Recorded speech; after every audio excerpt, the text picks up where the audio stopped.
Alhamdulillahirabbil alamin wa bihi nasta'in. Wassalatu wassalamu ala asrofil anbiya'i wal mursalin wa ala alihi wa ashabihi wa man tabi'ahum bi ihsanin ila yaumiddin. Qala Allah tabaraka wa ta'ala fi kitabihil karim, ya ayyuhalladzina amanu taqullaha haqqa tuqatih wa la tamutunna illa wa antum muslimun.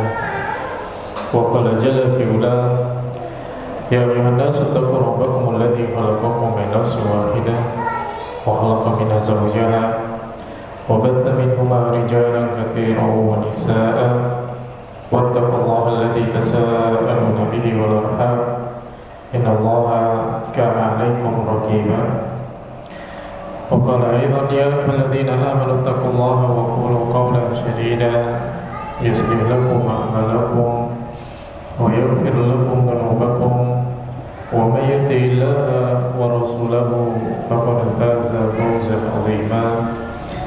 Amma ba'd, alhamdulillah, segala puji dan syukur kepada Allah Subhanahu wa taala atas karunia dan kenikmatan yang Allah Subhanahu wa taala berikan kepada kita semua. Kemudian semoga salawat dan salam diberikan kepada Nabi Muhammad SAW, diberikan kepada para sahabatnya, keluarganya, dan juga seluruh orang-orang yang mengikuti petunjuk beliau dengan baik sampai kelak datangnya hari kiamat. Saudara sekalian yang dimuliakan oleh Allah Subhanahu wa taala, insyaallah pada pagi hari ini ada beberapa faedah yang ingin dibagikan terkait materi bagaimana mendidik anak di tengah zaman fitnah, yang dengannya kita bisa menyiapkan generasi yang mengejar akhirat. Sebelumnya, sebagaimana yang telah kita ketahui bersama, bahwasanya tidak ada daya dan upaya kecuali pertolongan dari Allah Subhanahu wa taala, maka jangan pernah bosan untuk berdoa meminta kepada Allah Subhanahu wa taala. Sebelum melakukan sesuatu, awali dengan senantiasa berdoa meminta kepada Allah Subhanahu wa taala. Ketika seseorang ingin mendidik anak-anaknya, ingin memiliki anak-anak yang berada di atas petunjuk Allah Subhanahu wa taala, maka berbanyak meminta dan berdoa kepada Allah Subhanahu wa taala. Dan di antara doa yang Allah Subhanahu wa taala ajarkan di dalam Al-Qur'an, di antara doa yang Allah Subhanahu wa taala sampaikan kepada kita seperti yang disebutkan di dalam surat Al-Furqan ayat yang ke-74, Rabbana hab lana min azwajina wa dhurriyyatina qurrata a'yun waj'alna lil muttaqina imama. Termasuk doa yang hendaknya kita perbanyak untuk kita minta kepada Allah Subhanahu wa taala. Rabbana wahai Rabb kami, hab lana min azwajina wa dhurriyyatina qurrata a'yun, anugerahkan dan berikan kepada kami pendamping hidup dan keturunan yang menjadi qurrata a'yun, penenang hati, penyejuk mata. Waj'alna lil muttaqina imama, dan jadikan bagi kami pemimpin bagi orang-orang yang bertakwa. Ini doa yang enggak boleh kita lupa. Selanjutnya, kalau sekalian yang dimuliakan oleh Allah Subhanahu wa taala,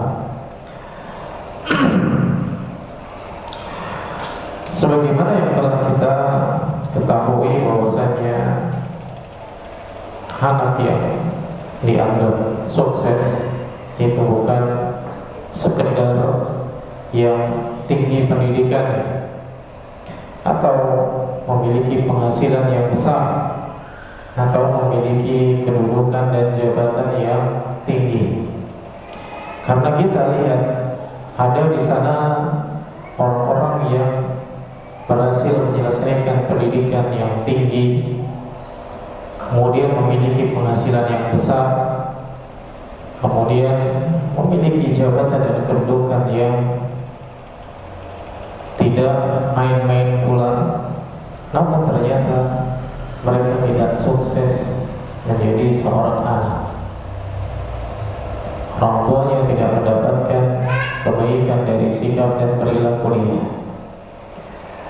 Maka dari sini dapat kita ambil faedah bahwasanya anak yang sukses itu bukan yang memiliki pendidikan yang tinggi saja, atau memiliki penghasilan yang besar, atau memiliki kedudukan atau jabatan yang mulia di hadapan manusia. Tapi anak yang benar-benar sukses adalah ketika sang anak tadi berhasil mengenal Rabb-nya, kemudian istiqomah di atas agamanya, dan pada akhirnya bertemu dengan Allah Azza wa Jalla dengan membawa iman dan amal saleh. Itulah kebahagiaan yang hakiki, kebahagiaan yang tidak hanya menyelamatkan dirinya, tapi juga menjadi penyejuk mata dan sebab keselamatan bagi kedua orang tuanya di akhirat. Maka dari sini, ikhwah sekalian yang dimuliakan oleh Allah Subhanahu wa taala, pentingnya kita memperhatikan bagaimana kita mendidik anak-anak kita semua. Meskipun terkadang pada kenyataan dan realita di lapangan masih banyak kekurangan di sana dan di sini, namun tetap hanya kepada Allah Subhanahu wa taala kita meminta pertolongan, hanya kepada Allah Subhanahu wa taala kita sandarkan semua urusan. Selanjutnya perlu kita bertanya kepada siapa? Bertanya pada diri kita sendiri. Apa cita-cita terbesar kita untuk anak? Tentu kita sebagai orang tua memiliki harapan, memiliki cita-cita, yang mana harapan dan cita-cita tadi akan menentukan bagaimana cara kita bersikap, bagaimana cara kita melangkah. Dan tidak ada orang tua yang menginginkan anaknya gagal, tidak ada. Tidak ada orang tua yang menginginkan anaknya jatuh pada keburukan, tidak ada. Jadi setiap orang tua menginginkan anaknya berhasil, menginginkan anaknya sukses. Dan yang jadi pertanyaan kedua adalah berhasil dan sukses di sini menurut siapa? Berhasil dan sukses menurut kita, berhasil atau sukses menurut manusia, atau berhasil dan sukses menurut Allah Azza wa Jalla yang menciptakan dirinya.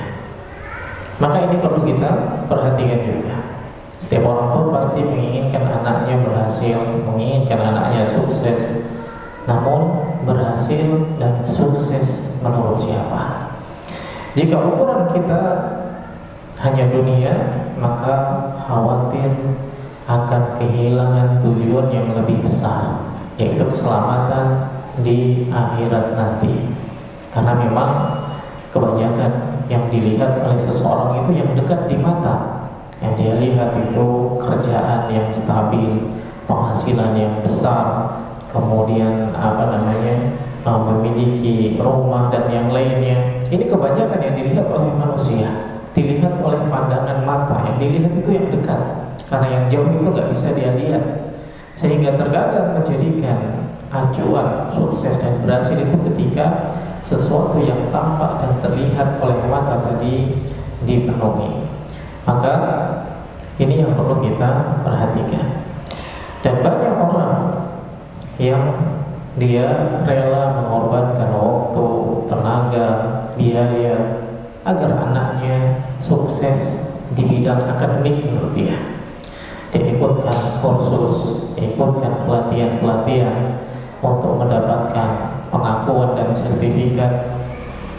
Banyak yang fokus pada hal-hal tersebut, dan itu bukan sesuatu yang buruk, itu adalah sesuatu yang baik. Namun jangan sampai kita terlalu menyibukkan diri dengan hal-hal yang seperti itu, sibuk mempersiapkan kehidupan seorang anak di dunia yang mungkin hanya puluhan tahun saja tinggalnya, namun lupa bahwasanya kehidupan akhirat yang selamanya itu juga harus dipersiapkan.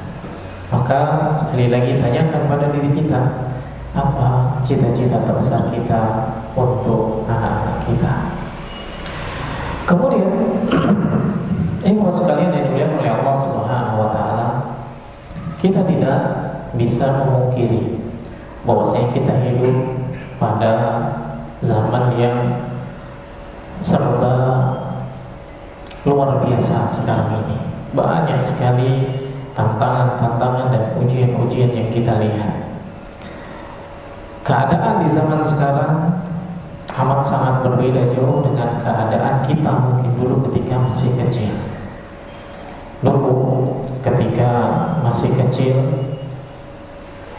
bahagia itu sederhana, cukup berjalan bersama dengan teman-teman, itu sudah merupakan suatu yang membahagiakan.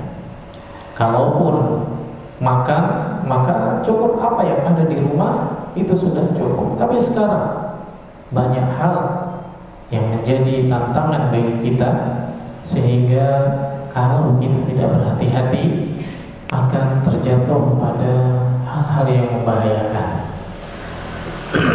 Tantangan terbesar pada zaman sekarang itu bukan tentang bagaimana memberi makan tubuh atau jasad anak-anak kita, makanan-makanan yang bergizi menurut kita. Bukan itu tantangan terbesarnya, tapi bagaimana menjaga hati dan hidayah mereka semua. Kalau dulu kita lihat, meskipun kita bersama teman-teman main dari siang, maka ketika masuk waktu asar, itu waktunya madrasah sore, semua pasti udah pulang, mandi sendiri, ganti baju sendiri, berangkat ke masjid untuk ikut kelas madrasah sore. Kemudian juga habis maghrib nggak berkeliaran kemana-mana. Kebanyakan anak-anak dulu kalau habis maghrib itu duduk diam di masjid, yang di rumah ya diam diri di rumah sampai masuk waktu isya, dan habis isya dilanjut dengan tidur. Ini anak zaman dahulu, tidak banyak hal, nggak aneh-aneh yang ada pada mereka. Berbeda dengan zaman sekarang. Jadi tantangan terbesar bukan bagaimana cara memberi makan mereka, tapi menjaga hati dan keadaan mereka agar tetap berada di atas petunjuk. Anak-anak sekarang hidup di zaman gadget itu nggak bisa ditinggalkan. Medsos terbuka lebar, hiburan tanpa batas. Di sana ada ujian, syubhat, syahwat, dan juga budaya instan, nggak mau susah. Ini anak-anak sekarang berada pada masa seperti itu. Kalau dulu pengen makan ya masak dulu, pengen cemilan, pengen gorengan dan yang lain sebagainya bikin dulu. Tapi sekarang semuanya serba instan, tidak ada usahanya. Pengen makan telur, kalau dulu ya cari dulu ke kandang, kemudian dimasak. Ini dulu. Kalau sekarang semuanya serba instan. Maka dulu anak itu belajar dari orang tuanya, belajar dari gurunya. Sekarang mereka juga belajar dari internet, bukan hanya dari guru dan dari orang tuanya. Yang mana internet kita tahu ini adalah merupakan saluran yang tanpa memiliki filter yang jelas. Demikian pula media sosial. Kalau dulu anak-anak interaksinya dengan anak-anak pula, kalau sekarang anak-anak, orang tua, semuanya berinteraksi di media sosial tanpa ada rentang dan batasan usia. Kemudian mereka juga belajar dari teman-teman sebayanya. Karena itu tugas orang tua bukan sekedar memberi fasilitas fasilitas, tapi juga menjadi pembimbing yang mengarahkan, mengajak mereka memilih mana yang benar dan mana yang salah. Ini tantangan di dalam menjaga dan mendidik anak-anak di zaman sekarang. Kemudian, sekalian yang dimuliakan oleh Allah Subhanahu wa taala,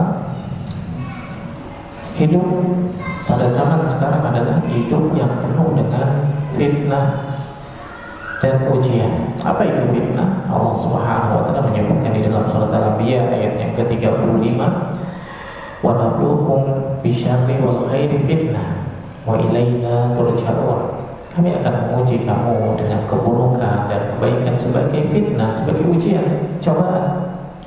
Dan ingatlah, hanya kepada kami kamu semua akan dikembalikan. Kalau kita baca ayat ini, kita perhatikan, maka tidak ada seorang pun yang hidup di dunia melainkan dia mendapatkan ujian atau fitnah. Semuanya pasti mendapatkan ujian atau fitnah. Dan solusinya yang paling simpel, sebagaimana disebutkan dalam ayat ini, ilaina turja'un, kembali kepada Allah Subhanahu wa taala. Meskipun makna di dalam ayat ini Allah Subhanahu wa taala memberikan peringatan kepada kita, seseorang itu ketika hidup di dunia dengan segala kegiatan dan segala aktivitasnya, hidup di dunia dengan semua apa yang dia miliki dan dia peroleh, maka dia pasti akan meninggalkan dan kembali kepada Allah. Itu diantara maknanya. Namun faedah lain yang dapat kita ambil dari ayat ini adalah semua ujian yang Allah Subhanahu wa taala berikan kepada hamba-hambanya itu bisa diselesaikan dengan cara kembali kepada Allah Subhanahu wa taala. Dan fitnah, sebagaimana dijelaskan oleh para ulama, pengertian dari fitnah itu adalah ujian, cobaan.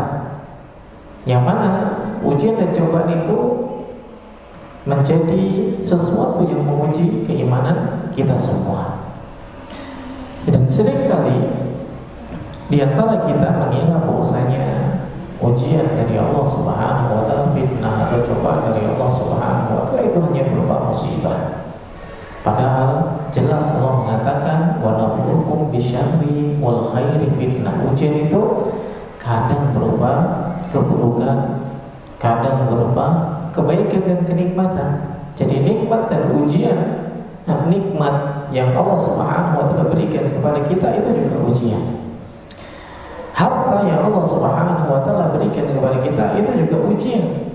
Sebagaimana yang Nabi SAW sampaikan kepada kita, likulli ummatin fitnah wa fitnatu hadhil ummah al-ma'ruf. Setiap umat itu diberi fitnah, diberi ujian.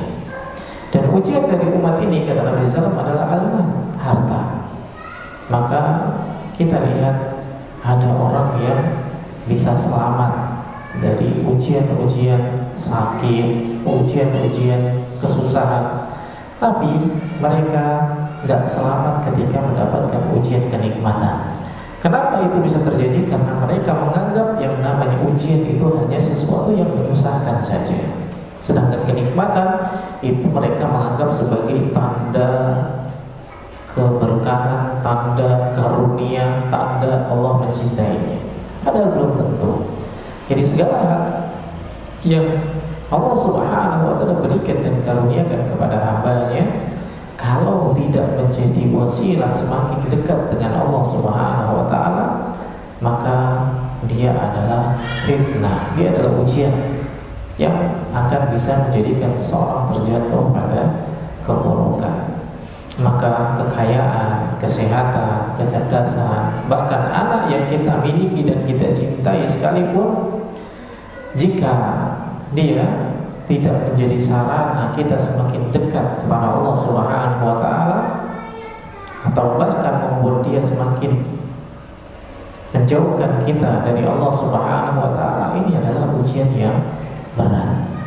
Maka semua itu kembali kepada bagaimana kita menyikapi ujian-ujian tadi. Ujian berupa kesusahan, cara menyelesaikannya dengan bersabar. Ujian berupa kenikmatan, cara menyelesaikannya adalah dengan senantiasa bersyukur kepada Allah Subhanahu wa Ta'ala. Dan dunia ini adalah tempat ujian, bukan tempat bersantai-santai, bukan tempat istirahat. Allah akan menguji kita dengan waktu yang kita miliki, waktu luang yang kita punya, dimanfaatkan, digunakan untuk apa, harta yang kita punya, anak yang kita miliki, kesehatan, kemudian kemajuan teknologi yang ada pada zaman sekarang. Itu semua adalah ujian dari Allah Subhanahu wa Ta'ala, dan semua akan ditanya oleh Allah Subhanahu wa Ta'ala.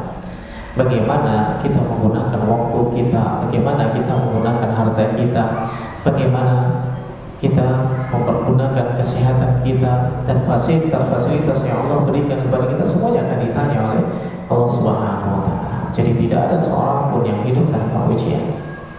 Yang berbeda hanya bentuk ujian dan juga bagaimana menyikapi ujian tadi. Ada yang selamat ketika dia mengikuti petunjuk Allah Subhanahu wa Ta'ala dari ujian. Ada pula yang dia tidak selamat karena tidak mau kembali kepada Allah Subhanahu wa Ta'ala. Karena itu, ketika seorang menghadapi kesulitan di dalam mendidik, jangan merasa sendiri. Allah Subhanahu wa Ta'ala senantiasa bersama dengan kita semua. Allah Subhanahu wa Ta'ala akan menolong kita kembali kepada Allah Subhanahu wa Ta'ala. Dan semua orang tua sedang diuji oleh Allah Subhanahu wa Ta'ala. Diuji dengan anaknya, diuji dengan para pengajar dari anaknya, diuji dengan semua hal. Ini orang tua, kita semua diuji. Dan keberhasilan kita semua ditentukan oleh kesabaran dan ketaatan kepada Allah Subhanahu wa Ta'ala. Karena Allah Subhanahu wa Ta'ala yang telah menyebutkan tentang ujian, wala nabluwannakum bisyai'in minal khawfi wal ju'i wa naqsin minal amwali wal anfusi wat thamarati wa basyiris sabirin. Allah akan berikan ujian dalam segala hal, rasa takut, khawatir, hilangnya harta, hilangnya kesehatan, nggak ada makanan, ujian dari Allah Subhanahu wa Ta'ala. Dan Allah mengatakan wa basyiris sabirin, berikan kabar gembira kepada orang-orang yang bersabar. Maka dunia adalah tempat ujian. Dan di dalam surat At-Taghabun ayat yang ke-15, Allah Subhanahu wa Ta'ala telah menyebutkan hal tersebut. Innama amwalukum wa auladukum fitnah wallahu indahu ajrun adzim. Harta kita, anak kita itu adalah ujian dari Allah Subhanahu wa Ta'ala. Berat di dalam mencari harta, berat di dalam menjaga anak-anak kita. Namun itu semua kita harus bersabar. Dengan adanya ujian-ujian tadi, kita harus bersabar. Kenapa? Wallahu indahu ajrun adzim. Allah Subhanahu wa Ta'ala telah mempersiapkan pahala yang besar. Allah Subhanahu wa Ta'ala memiliki balasan-balasan yang bahkan tidak pernah kita bayangkan sebelumnya. Dan anak adalah amanah bagi kita semua, sekaligus ujian. Jangan sampai anak yang Allah Subhanahu wa Ta'ala berikan kepada kita itu menjadi sebab kita terjatuh pada keburukan. Banyak orang terkadang karena terlalu cinta dan sayang kepada anaknya, maka dia memenuhi semua keinginan anaknya. Pokoknya yang penting anaknya senang, pokoknya yang penting anaknya nyaman. Dia terus bela anaknya, dia terus memberikan apapun yang diinginkan oleh anaknya. Meskipun anaknya salah, dia tetap bela dengan alasan kalau bukan orang tua yang mau bela, siapa lagi yang mau bela anaknya. Maka ini adalah merupakan kasih sayang yang kurang tepat. Ketika seseorang itu mencintai dan menyayangi anaknya, maka dia akan berusaha melindungi dan menjaga anak-anak tadi dari keburukan-keburukan yang bisa menimpa dan datang kepada anaknya. Dan satu hal yang perlu kita pahami, bahwasanya tidak ada orang yang sempurna, tidak ada orang yang selalu mampu bisa menjauhkan keburukan bagi anak-anaknya. Maka disitulah peran doa meminta perlindungan kepada Allah Subhanahu wa taala. Doa minta perlindungan kepada Allah Subhanahu wa taala agar anaknya dijauhkan dari segala keburukan. Maka kasih sayang yang benar adalah kasih sayang membawa anak itu semakin dekat dengan Allah Subhanahu wa taala. Kasih sayang yang benar adalah kasih sayang yang membawa anak tadi semakin bertambah keimanannya kepada Allah Subhanahu wa taala. Dan Allah Subhanahu wa taala menjadikan dunia itu tempat ujian. Nabi SAW juga menyebutkan tentang keadaan dunia sebagai tempat ujian.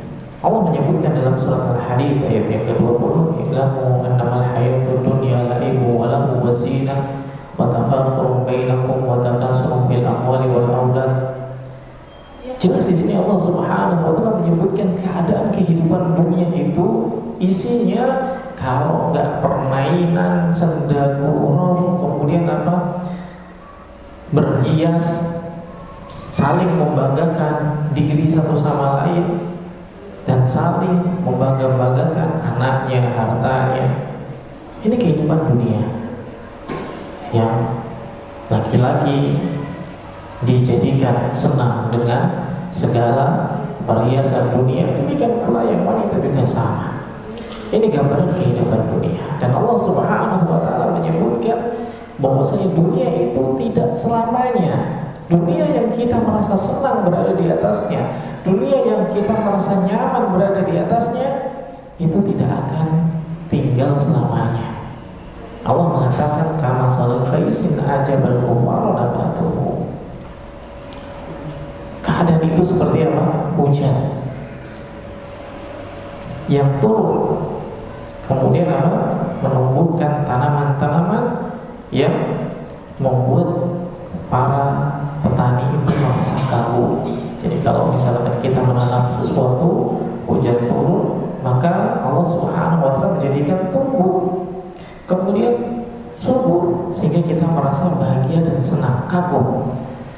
Namun kata Allah, summa yahiju fatarahu musfarran summa yakunu hutama. Kemudian gak lama tanaman tersebut itu akan menjadi kering, menguning, dan akhirnya hancur. Wa fil akhirati adzabun syadid wa maghfiratun minallahi wa ridwan wa ma hayatud dunya illa mata'ul ghurur. Tempat kembali manusia itu adalah akhirat. Dan di akhirat itu ada dua hal. Kalau tidak mendapatkan azab, maka dia mendapatkan ampunan dari Allah Subhanahu wa taala. Di sini Allah Subhanahu wa taala mendahulukan penyebutan azab. Wa fil akhirati adzabun syadid. Ingat, di akhirat itu ada azab yang pedih. Di sini Allah Subhanahu wa taala memunculkan rasa takut kepada kita. Allah itu ingin menakut-nakuti kita. Agar apa? Kalau kita takut, kita berhenti dari melakukan hal-hal yang buruk. Kemudian Allah Subhanahu wa taala memberikan harapan, wa maghfiratun minallahi wa ridwan. Di akhirat itu ada ampunan dari Allah Subhanahu wa taala. Di akhirat itu ada ridhonya Allah Subhanahu wa taala. Ada faedah kenapa Allah Subhanahu wa taala mendahulukan ancaman daripada ampunan, agar seorang itu berhenti dari melakukan kesalahan. Karena kebanyakan manusia itu dia cenderung melakukan kesalahan. Maka ketika dia sudah melakukan kesalahan, Allah berikan ancaman di neraka, azabnya sangat pedih. Kemudian muncul rasa takutnya. Ketika muncul rasa takutnya, dia berhenti dari melakukan keburukan. Setelah dia berhenti melakukan keburukan, tersisa. Apa yang tersisa? Bagaimana dengan keburukan yang dulu pernah saya lakukan? Rasa takutnya itu semakin besar. Nah, rasa takut yang besar ini dan semakin besar, ini bisa menjadi suatu keputusasaan kalau tidak diberikan jalan keluar oleh Allah. Maka Allah Subhanahu wa taala berikan rahmat dan kasih sayang setelahnya, sehingga seorang hamba yang sudah melakukan kesalahan kemudian takut kepada Allah, tidak tumbuh rasa putus asa dari Allah Subhanahu wa taala, tumbuh rasa harap kepada Allah Subhanahu wa taala. Maka di sini Allah menyebutkan wa maghfiratun minallahi wa ridwan. Kemudian selanjutnya wa mal hayatud dunya illa mata'ul ghurur. Dan ketahuilah sesungguhnya kehidupan dunia itu hanyalah kesenangan yang menipu. Ini gambaran kehidupan dunia. Memang kalau kita lihat kehidupan dunia itu banyak sekali tipuan-tipuan yang kita rasakan, terlena dengan kenikmatan-kenikmatan tersebut. Maka sebagaimana yang Allah Subhanahu wa taala sebutkan dalam surat Al-Hadid ayat yang ke-20, dunia itu isinya adalah permainan, hiburan, perhiasan, saling berbangga, berlomba-lomba, berbanyak harta. Dan ayat ini sangat relevan dengan kondisi kita saat ini. Kita lihat banyak permainan, hiburan, terus disibukkan dengan berhias, menampakkan kebaikan, menampakkan keindahan. Padahal di balik itu semua belum tentu sejalan dengan apa yang terlihat di kenyataan. Maka kehidupan di dunia itu hanyalah sementara. Maka ketika seseorang diberikan kesempatan oleh Allah Subhanahu wa taala berada di dunia, maka manfaatkan dunia sebagai jalan menuju akhirat, bukan menjadikan dunia sebagai tujuan hidup. Kemudian, ini sekalian yang dimuliakan oleh Allah Subhanahu wa taala. Di antara bentuk fitnah dunia atau ujian dari Allah Subhanahu wa taala bagi kehidupan anak adalah di sana ada fitnah berupa syahwat. Apa sih fitnah syahwat itu? Fitnah yang berupa keinginan dan kesenangan, mengikuti apa yang dia inginkan tanpa memperhatikan rambu-rambu dan aturan-aturan syar'i. Di antara fitnah syahwat yang ada adalah kecenderungan untuk terus bermain handphonenya, gadgetnya, kecenderungan untuk terus bermain game tanpa melihat waktu.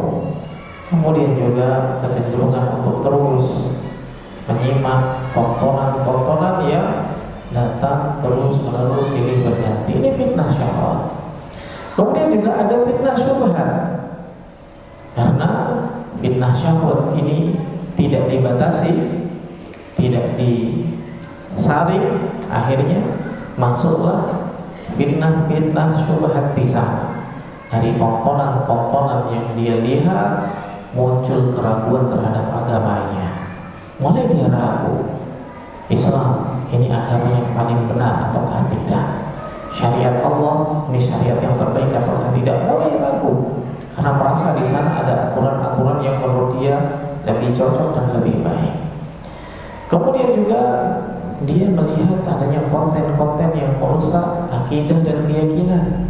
Misal meminta kepada makhluk-makhluk anomali, misalkan sebut namanya, dia mendatangkan sesuatu hadiah misalkan.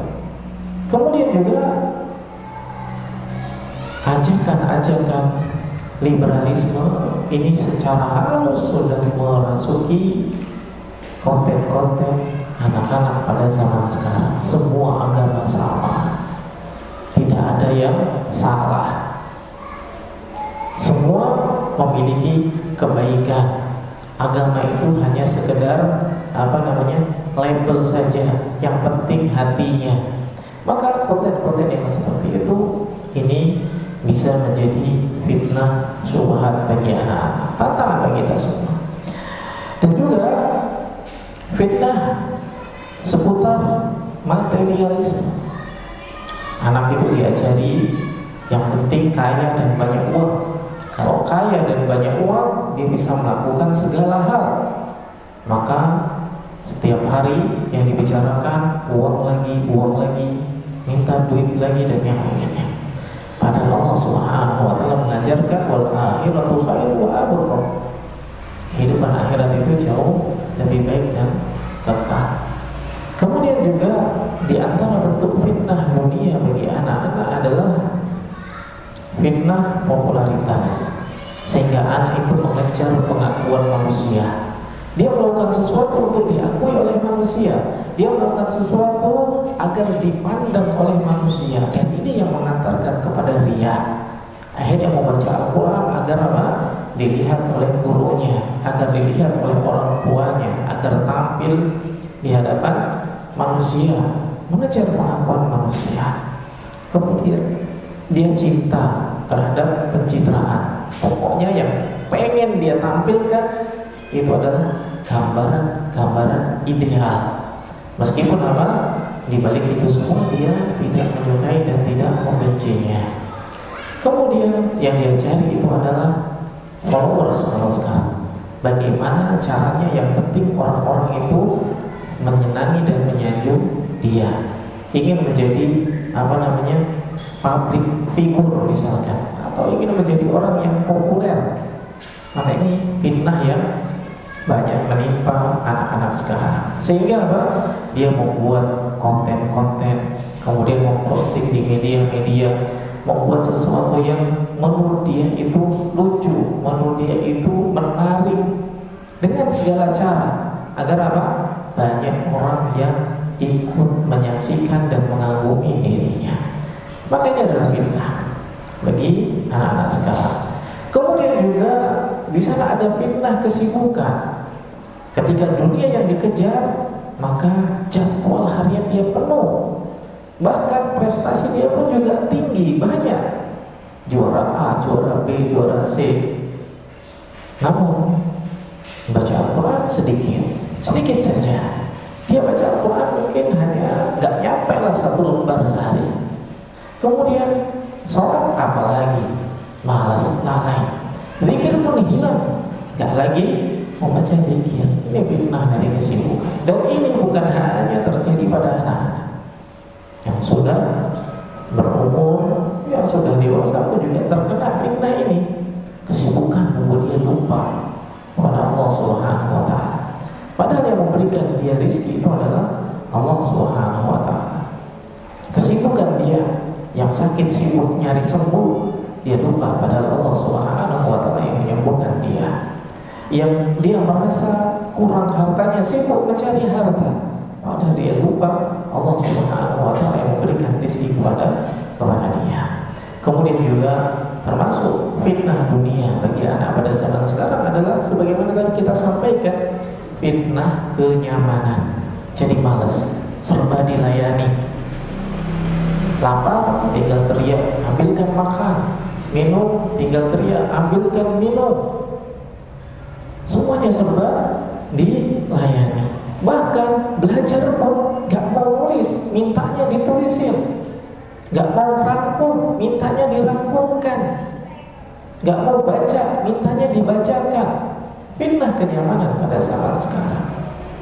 Sekolah gak mau berangkat sendiri, gak mau jalan, pengennya diantar gak mau pakai motor, maunya pakai mobil, semua seperti itu. Maka kita lihat anak-anak zaman sekarang itu ada yang tidak pernah susah. Sedikit mendapatkan kesulitan langsung nyerah. 100 ditambah 200 dikurangi 150, wah capek, susah, ngitungnya double, udah gak bisa. Kalau ngasih soal satu-satu aja, jangan banyak-banyak. Ini kebanyakan anak sekarang seperti itu. Ada sedikit kesulitan, sudah nyerah. Suruh nulis tulisan Arab misalkan, susah banget, ini lama, udah nggak bisa. Suruh membaca Iqra-nya, membaca Al-Qurannya, baru 1 baris belum selesai, capek, udah nggak mau lagi. Kemudian dulu belajar, baru 10 menit, capek, panas, punggungnya pegel, dah menyerah, nggak mau lanjut. Ini anak sekarang terbiasa apa? Belajar sambil rebahan, kemudian apa? Nonton, scroll sambil tiduran. Maka ketika belajar di kelas pun, kalau dia bisa, dia pengen belajar sambil rebahan juga. Ya orang zaman sekarang fitnah kenyamanan, sehingga anak itu mendapatkan kesulitan sedikit menyerah. Padahal kan dari Islam, generasi Islam itu dibangun dengan kesabaran. sabarlah yang membuat apa yang kita lakukan berbuah kenikmatan. Dan semua fitnah tadi memiliki bahaya yang besar pada kehidupan kita semua. Terhadap anak-anak pun juga sama. Fitnah-fitnah dunia itu bisa merusak akidah, merusak ibadah, merusak adab dan akhlak, bahkan merusak tujuan hidupnya, akidahnya. Dia tidak mengenal Allah Subhanahu wa ta'ala, justru mengenal makhluk-makhluk yang gak jelas asal usulnya, penamaannya, bentuknya, ibadahnya berkurang. Kemudian akhlaknya apa lagi? Dan tujuan hidup dia tidak lagi memahaminya. Jadi kerusakan itu tidak selalu terjadi tiba-tiba. Kadang dia sering dimulai dari hal yang kecil. Lalai sholat, jarang baca Al-Quran, lebih cinta hiburan daripada ibadah. Maka jika itu semua dibiarkan, hati sholat itu akan menjadi keras dan semakin jauh dari Allah Subhanahu wa ta'ala.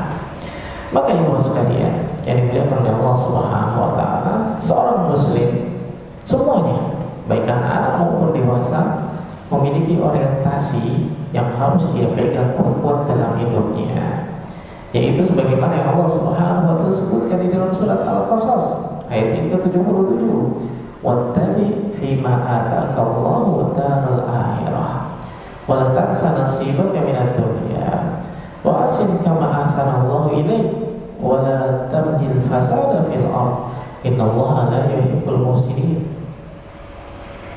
Carilah apa yang Allah Subhanahu wa ta'ala telah anugerahkan kepadamu dari kebahagiaan yang ada di negeri akhirat. Allah Subhanahu wa ta'ala telah memberikan kepada kita banyak jalan yang apabila kita tempuh di dunia, kita akan mendapatkan kebahagiaan di akhirat. Cari jalan-jalan tersebut. Dan ini sejalan dengan apa yang Nabi SAW sebutkan di dalam suatu hadis, ihris ala ma yanfa'u. Berusaha untuk melakukan sesuatu yang bermanfaat bagimu. Dan ini bukan berarti hidupnya 24 jam terus di dalam masjid, gak keluar, enggak. Allah Subhanahu wa ta'ala menyebutkan wala tansa nasibaka minad dunya. Jangan lupa, silakan kamu mengambil bagianmu dari kenikmatan dunia. Boleh kita menikmati dunia, boleh bekerja, boleh bercanda, boleh. Nabi SAW juga bercanda, boleh bermain, tapi jangan sampai itu semua melalaikan kita. Wa ahsin kama ahsanallahu ilaik. Senantiasa berlaku baiklah sebagaimana Allah telah berlaku baik kepadamu. Ini orientasi kita. Allah itu telah berbuat baik kepada kita semua. Allah mencegah kita dari keburukan, Allah menyelamatkan kita dari kesusahan. Maka bersikaplah sebagaimana Allah Subhanahu wa ta'ala bersikap kepada kita. Permudah urusan orang, bantu kesulitan orang. Wa ahsin kama ahsanallahu ilaik wa la tabghil fasada fil ardh. Jangan membuat kerusakan di bumi. Jangan merusak orang, merusak lingkungan, merusak dengan kata-kata, merusak dengan perbuatan. Ini sesuatu yang dibenci, bahkan sesuatu yang menjadikan orang diazab di alam kuburnya, diazab di akhirat. Itu adalah orang-orang yang membuat kerusakan, terutama dengan lisannya. Hadis Nabi SAW tentang dua orang, innahuma la yu'adzabani wa ma yu'adzabani fi kabirin. Dua orang di dalam kubur ini sedang diazab, kata Nabi SAW. Wa ma yu'adzabani fi kabirin. Dua orang ini tidak diazab karena sesuatu yang besar di hadapan manusia. Dan penyebab dia diazab salah satunya apa? Yamshi namimah. Dia itu suka namimah. Namimah itu apa? Dia membuat kerusakan antara orang-orang di sekitarnya, menceritakan si fulan ngomong begini, si fulan ngomong begitu, agar mereka bermusuhan. Maka wala tabghil fasada fil ardh. Kamu jangan mencari atau membuat kerusakan di atas muka bumi, merusak manusia, merusak lingkungan. Itu adalah sesuatu yang buruk. Dan Allah Subhanahu wa ta'ala dengan jelas telah mengatakan, innallaha la yuhibbul mufsidin. Allah tidak mencintai orang-orang yang membuat kerusakan. Ini orientasi kita sebagai seorang muslim. Cari jalan keselamatan. Kemudian apa? Jangan sampai kita membuat kerusakan. Berbuat baik sebagaimana Allah Subhanahu wa taala berbuat baik kepada kita semua. Kita boleh mau menikmati dunia, boleh jalan-jalan, boleh bersenang-senang ke pantai, ke gunung, boleh semuanya. Kita makan enak, boleh, nggak masalah. Kata Allah Subhanahu wa taala, "Wala tansa nasibaka minad dunya." Jangan kamu lupakan bagian kenikmatanmu di dunia. Karena memang dunia ini Allah Subhanahu wa taala ciptakan untuk kita. Boleh kita nikmati, tapi jangan sampai hal tersebut membuat kita lalai. Di sini Allah Subhanahu wa taala menyebutkan di awal ayat, "Wabtaghi fima ataqallaha darul akhirah." Cari jalan-jalan keselamatan dulu. Cari jalan yang membuat kita bahagia di akhirat. Itu yang jadi fokus utama kita, orientasi seorang muslim. Nah, kemudian di dalam hadis yang diriwayatkan oleh Imam Bukhari dari sahabat Abdullah bin Umar radhiyallahu taala anhu, bahwasanya beliau bercerita, aqada Rasulullah sallallahu alaihi wasallam ala mankibi. Nabi sallallahu pernah merangkul pundakku. Faqala, maka setelah itu Nabi berkata, "Qul fid dunya ka'annaka gharibun aw 'abirus sabil." Jadi engkau itu di dunia seperti seorang yang asing, seorang musafir yang sedang menempuh perjalanan. Wa'udda nafsaka min ahlil kubur, dan senantiasa posisikan dirimu itu seperti orang yang menjadi penghuni kubur. Karena semua orang itu pasti mati. Jangan merasa hidup di dunia selamanya. Saat ini kamu merasakan nikmat, ingat nikmat ini pasti akan pergi. Kemudian karena Ibnu Umar, dan Ibnu Umar semoga Allah Subhanahu wa taala meridai beliau mengatakan, "Idza amsayta fala tantadiri shalah." Kalau kamu berada di waktu sore, jangan menunggu waktu pagi untuk melakukan kebaikan. Wa idza asbahta fala tantadiril masa. Kalau kamu berada di waktu pagi, jangan menunggu waktu sore untuk melakukan kebaikan. Kapanpun, dimanapun, ketika ada kesempatan melakukan kebaikan, lakukan itu semua. Kapanpun, dimanapun, ketika memiliki kesempatan untuk menjadi orang yang bermanfaat, jadilah orang yang bermanfaat. Suatu ketika Nabi SAW pernah sholat asar bersama dengan para sahabat. Lalu setelah selesai sholat asar, beliau langsung pulang ke rumah. Dan ini sesuatu yang gak biasa. Kemudian setelah itu Nabi buru-buru keluar dan kembali kepada para sahabat. Kemudian para sahabat bertanya-tanya apa yang dilakukan oleh Nabi SAW. Kemudian Nabi SAW mengingat, Nabi SAW menyatakan, "Sesungguhnya aku ingat ada harta yang ingin disedekahkan, harta yang ingin diberikan untuk membantu orang lain di rumahnya, dan beliau tidak suka jika harta tadi harus bermalam di rumahnya padahal sudah diniatkan untuk dikeluarkan sebagai sedekah." Ini Nabi SAW.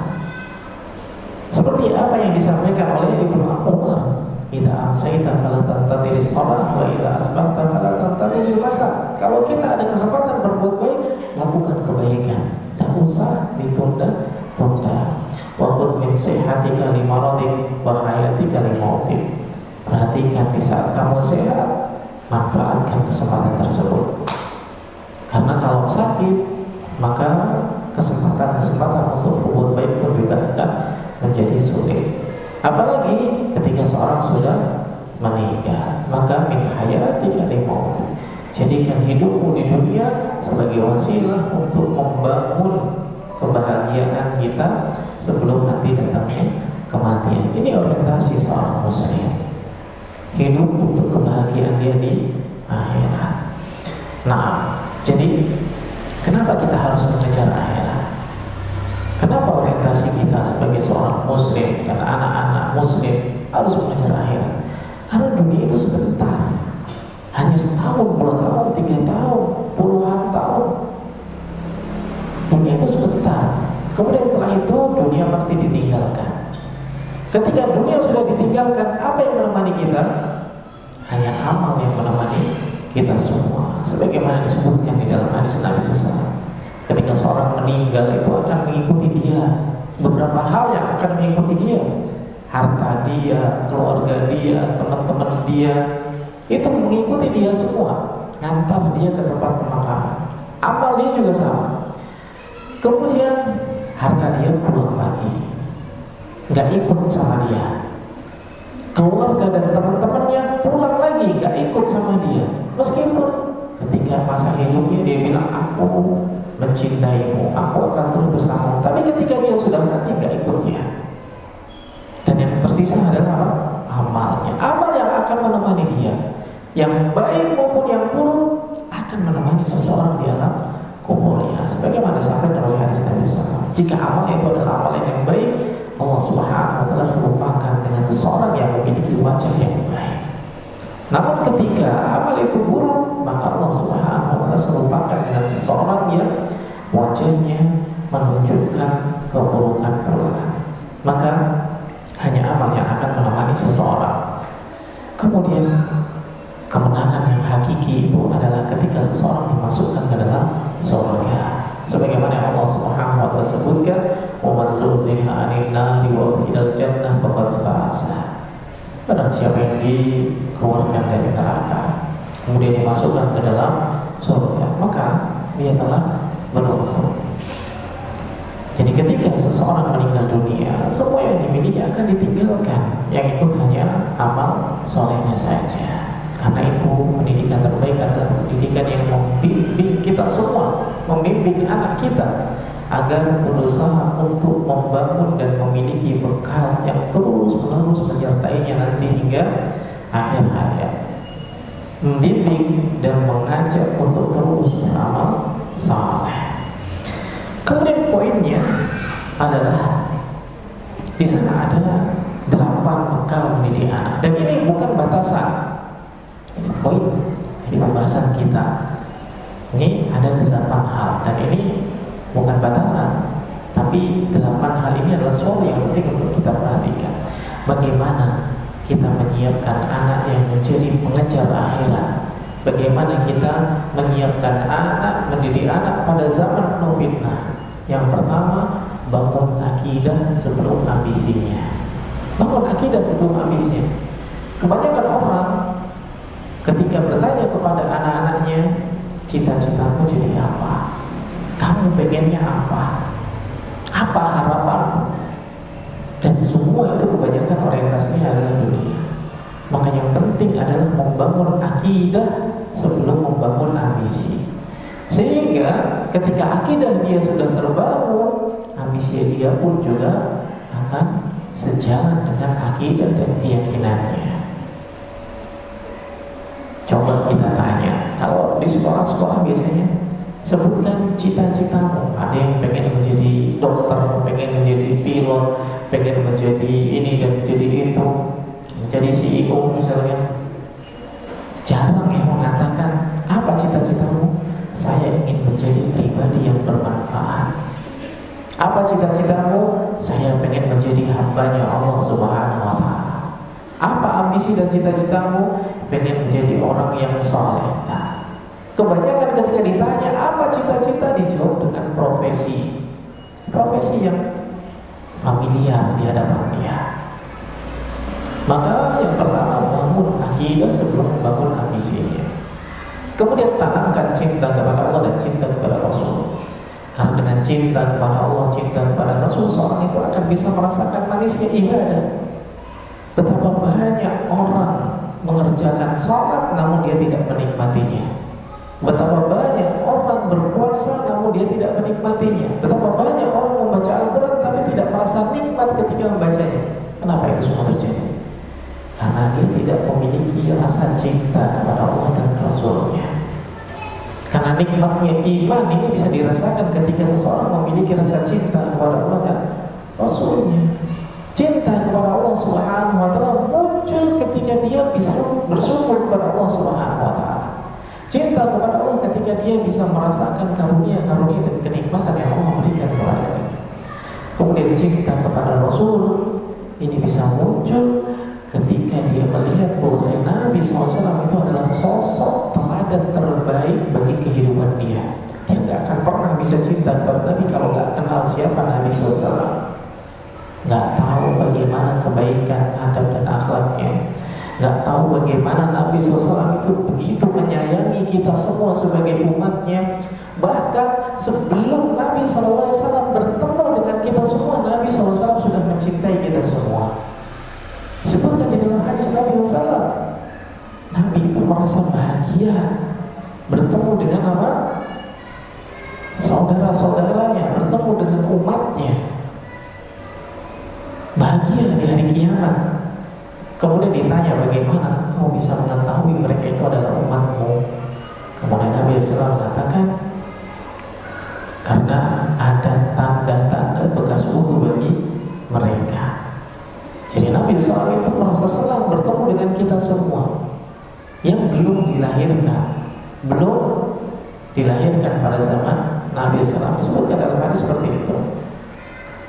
Maka ini menunjukkan betapa Nabi SAW itu mencintai umatnya, mencintai kita semua. Bahkan Nabi SAW kalau diberikan pilihan, maka beliau akan memilihkan yang paling mudah untuk kita semua, karena cintanya beliau kepada kita semua. Kalau kita mengetahui betapa besar cintanya Nabi SAW kepada kita, maka kita pun juga akan mencintai beliau. Maka cinta kepada Allah, cinta kepada Rasulullah SAW akan membawa seseorang menuju ketaatan, lakukan ibadah ketaatan kepada Allah Subhanahu wa Ta'ala. Kemudian yang berikutnya, jadikan Al-Quran sebagai teman hidup.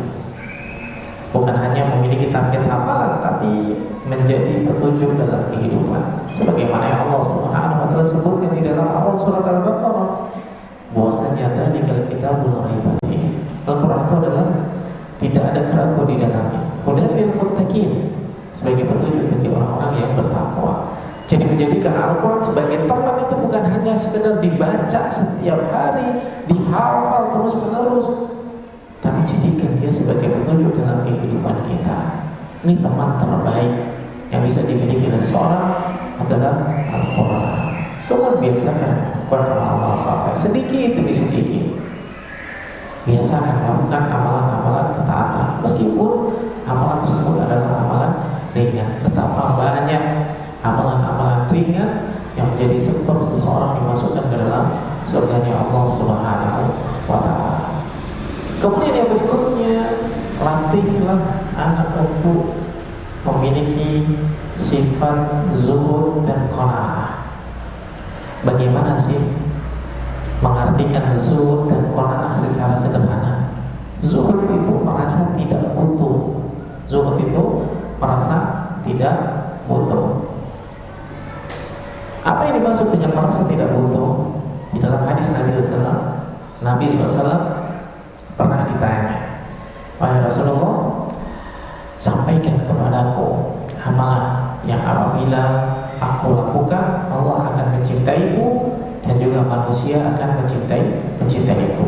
Apa kata Nabi SAW? Izhad fid dunya yuhibbuka Allah, washad fima iddan nas yuhibbuka nas. Zuhudlah terhadap dunia, Allah akan mencintaimu. Artinya apa? Kita merasa tidak butuh terhadap dunia. Kita jauh merasa lebih butuh kepada Allah daripada kebutuhan kita terhadap dunia. Sehingga ketika kita berada pada aktivitas dunia, kemudian Allah Subhanahu wa Ta'ala panggil untuk ibadah, kita lebih menyambut panggilan Allah Subhanahu wa Ta'ala untuk ibadah. Izhad fid dunia, merasa tidak butuh kepada dunia, dan kebutuhan kita kepada Allah jauh lebih besar. Washad fima indan nas yuhibbukan nas. Kemudian kamu bersikap tidak butuh dengan apa yang dimiliki manusia, maka manusia akan cinta kepada Allah.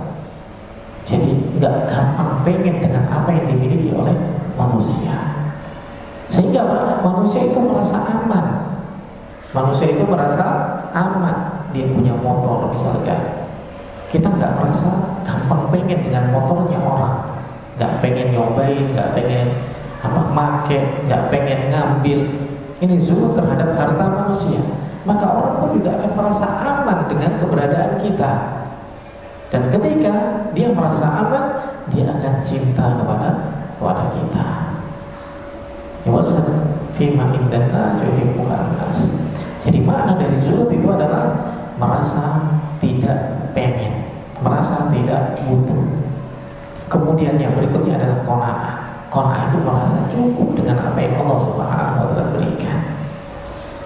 Jadi dua hal ini hendaknya kita latih. Allah Subhanahu wa taala mencukupi kita, maka cukupkan diri kita dengan apa yang Allah Subhanahu wa taala beri. Setiap orang Allah berikan rizki, biarkan mereka dengan rizkinya mereka, kita juga memiliki rizki kita sendiri. Biarkan mereka dengan karunia Allah Subhanahu wa taala, karena Allah juga memberikan karunia untuk kita sendiri. Latih untuk zuhud dan qanaah.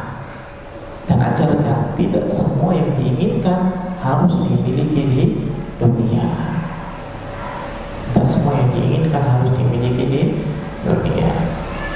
Kemudian yang berikutnya, pilih lingkungan yang baik, pilih lingkungan yang saleh, pilih lingkungan yang menjaga anak dari keburukan.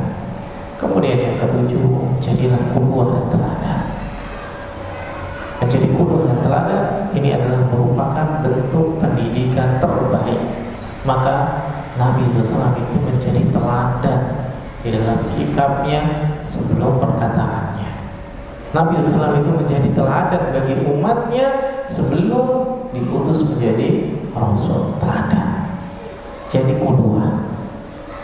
Kemudian jangan lupa memperbanyak berdoa. Sebagaimana yang tadi di awal kita sampaikan, tidak ada daya dan upaya kecuali dari Allah Subhanahu wa taala, kecuali atas pertolongan Allah Subhanahu wa taala. Maka senantiasa berdoa, karena hidayah itu berada di tangan Allah Subhanahu wa taala. Maka ikhwah sekalian yang dimuliakan oleh Allah Subhanahu wa taala, sebagai muhasabah bagi kita semua, apa yang sering kita bicarakan di rumah? Berbicara tentang uang, berbicara tentang pekerjaan, berbicara rumah, kendaraan, mainan, berbicara tentang dunia, atau berbicara tentang surga. Kenikmatan surga itu begini, di surga itu ada seperti ini.